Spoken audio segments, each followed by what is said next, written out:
Après avoir revu comment résoudre une équation différentielle d'ordre 1 et l'équation différentielle d'ordre 2 de l'oscillateur harmonique, nous nous intéressons maintenant à la résolution de l'équation différentielle des oscillateurs amortis. Alors revenons sur l'exemple de la vidéo de l'oscillateur harmonique. Nous avions commencé par étudier un circuit RLC série et nous avions montré que l'équation différentielle vérifiée par ce circuit et par la tension U était LC d 2U sur dt carré plus RC du sur dt plus U égale E. Nous avions vu que c'était une équation différentielle d'ordre 2 à coefficient constant.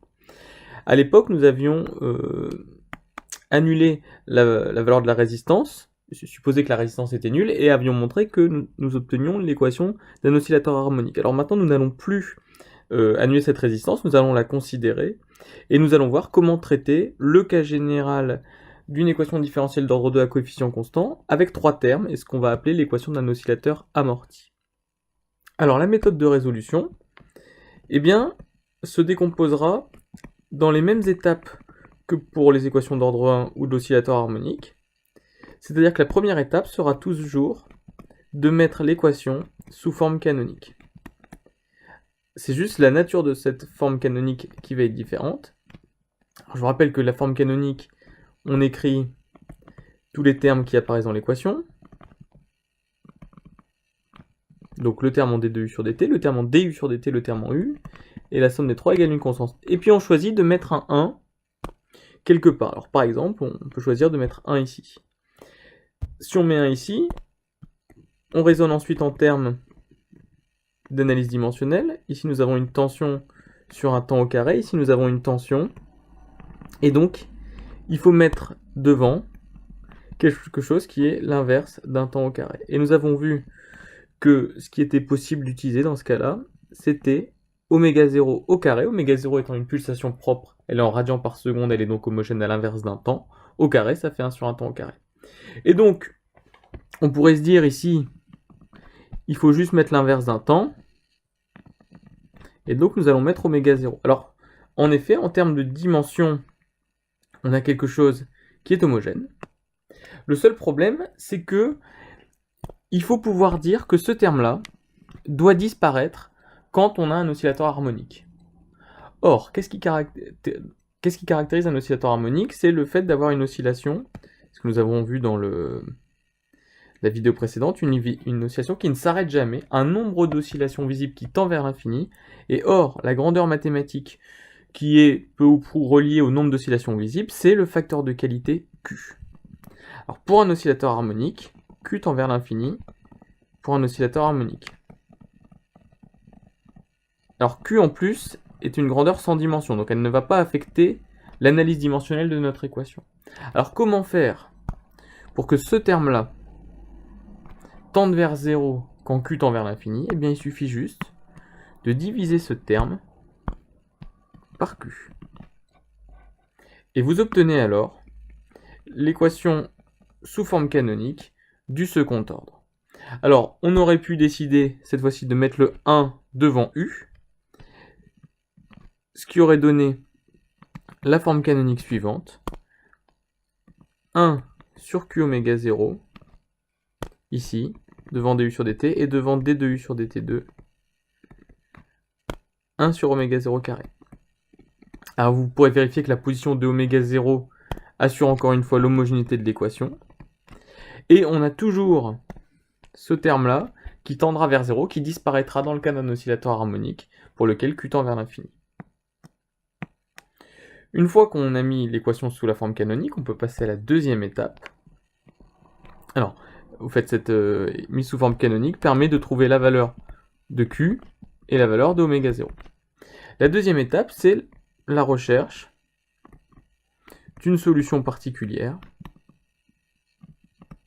sous forme du second membre, c'est-à-dire ici sous forme d'une constante. Et alors là, c'est comme on a l'habitude de faire, U part égale constante. Donc ça implique que du part sur dt égale 0, tout comme sa dérivée seconde. Et donc en remplaçant dans l'équation différentielle qu'on cherche à résoudre, on va tout de suite trouver cette solution particulière, U part. Enfin, troisième étape, il faut rechercher la solution de l'équation homogène associée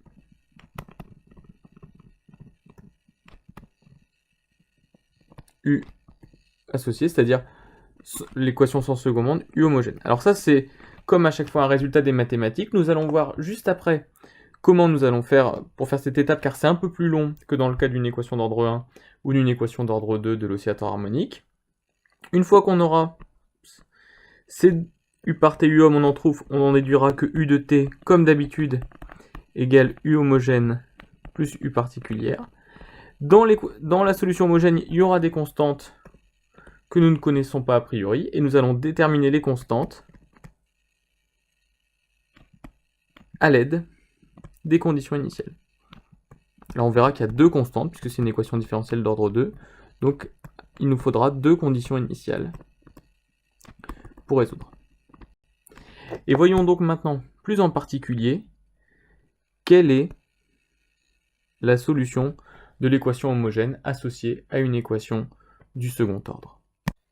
Revenons donc plus en détail sur l'étape 3, la recherche de la solution de l'équation homogène associée. Et là, il va y avoir des sous-étapes pour y arriver. Petit a, il va falloir écrire le polynôme caractéristique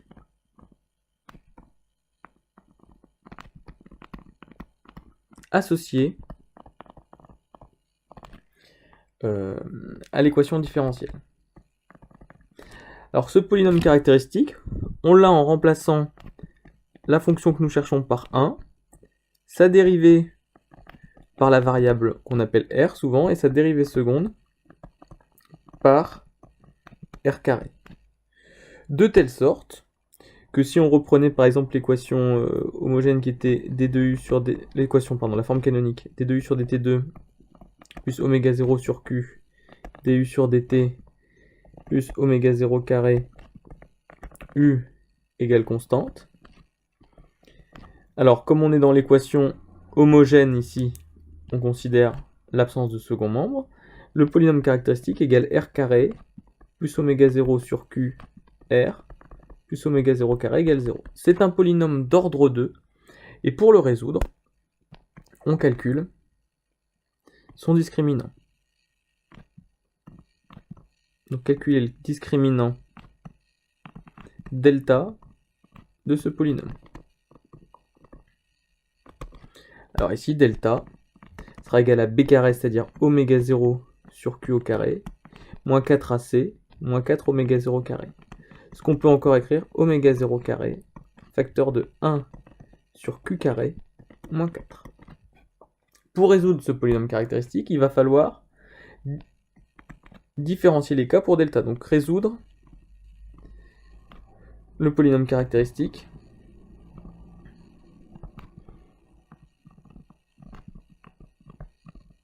selon le signe de delta. Alors,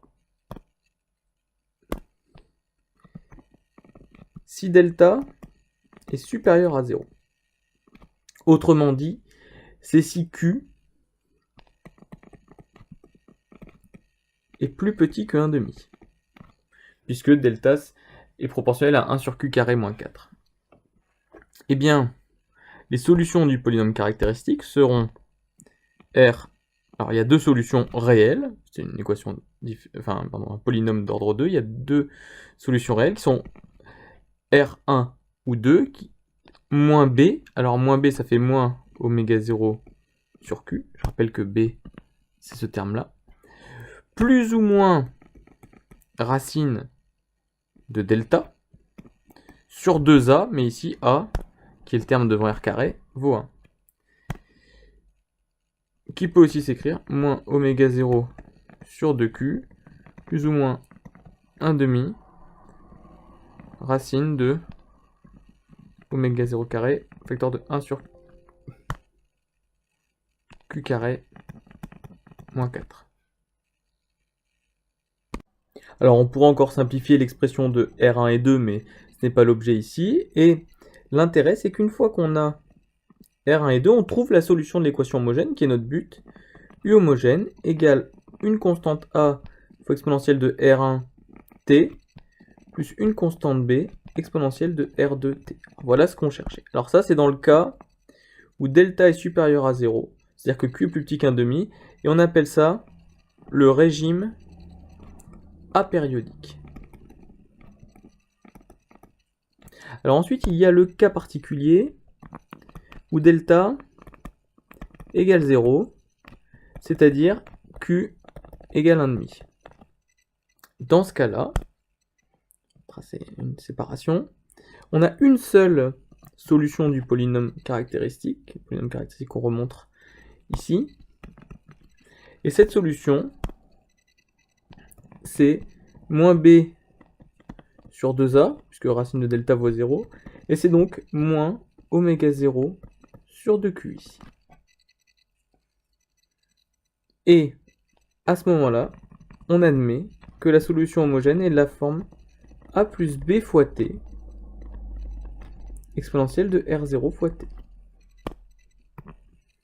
Ce régime transitoire qui est le plus rapide des régimes d'ordre 2 est appelé le régime critique. Et enfin, il y a le cas numéro 3 où delta est négatif, ce qui est aussi équivalent à q supérieur à 1,5. Et à ce moment-là, nous avons des racines complexes de notre polynôme plus haut, et donc on va les appeler encore une fois R12, et on sait que quand delta est négatif, ce sont des racines complexes conjuguées qui valent moins b sur... Donc moins b, ça fait moins oméga 0 sur q, plus ou moins j, racine de moins delta, puisque delta est négatif, donc on met un moins devant pour que la racine soit la racine de quelque chose de positif, sur 2. Et ça donne deux nombres complexes conjugués qu'on peut appeler alpha, une partie réelle, plus ou moins j, fois la partie imaginaire que j'appelle oméga p. Et bien dans ce cas-là, on peut montrer que U homogène, il peut s'écrire sous la forme exponentielle de alpha t fois a cosinus oméga p fois t plus b sinus oméga p fois t. Ou encore, on a deux possibilités d'écriture équivalente. C exponentielle de alpha t fois cosinus de oméga pt plus phi. Alors, on voit qu'à chaque fois, de toute façon, on a deux inconnus, soit A et B, soit C et phi. Ici, on avait A et B, et dans le régime apériodique, on avait A et B également. Alors, ce régime caractérisé par delta négatif est appelé le régime pseudo-périodique. Alors concrètement, ces trois régimes, si on les regroupe ici, et si on essaye de tracer l'allure entre un instant initial qui serait ici et un instant final qui serait ici, un système du deuxième ordre qui devrait aller de cet instant initial à cet instant final, eh bien, soit il suit un régime apériodique, assez lent, sans dépassement, assez régulier, qui va de l'instant initial à l'instant final, soit il subit un régime, donc ça ce serait Q inférieur à 1,5, régime apériodique, soit il suit un régime pseudo-périodique, vous allez tout de suite comprendre le nom de pseudo-périodique, c'est que il va atteindre le régime permanent, mais après plusieurs oscillations, régime pseudo-périodique. Soit il va atteindre un régime intermédiaire qui est le régime critique, il n'y aura pas d'oscillation, mais ce sera le plus rapide des régimes apériodiques en quelque sorte. Et là c'est le cas limite Q égale 1,5. Alors au passage, on voit que c'est cohérent avec la valeur de Q, parce que plus Q est grand, plus on doit avoir d'oscillation, plus il y a d'oscillation visible. Et bien, c'est bien cohérent, puisque le régime pseudo-périodique est celui pour lequel les valeurs de Q sont les plus grandes, vu que Q est supérieur à 1,5. Donc plus on aura un facteur de qualité grand, plus le nombre d'oscillations visibles du régime pseudo-périodique sera grand. Et bien vous disposez maintenant de tous les éléments pour résoudre l'équation différentielle initiale. Alors, nous revenons donc sur notre exemple initial, et je vous demande de résoudre cette équation différentielle, de trouver U de t avec R égale 1 kΩ, L égale 1 Henri, et C égale 10 moins 6 farads, sachant qu'on prendra comme condition initiale que U à l'instant initial est égal à E, et que du sur dt à l'instant initial est égal à une constante qu'on appelle K. Et nous résolverons cette équation dans une prochaine vidéo.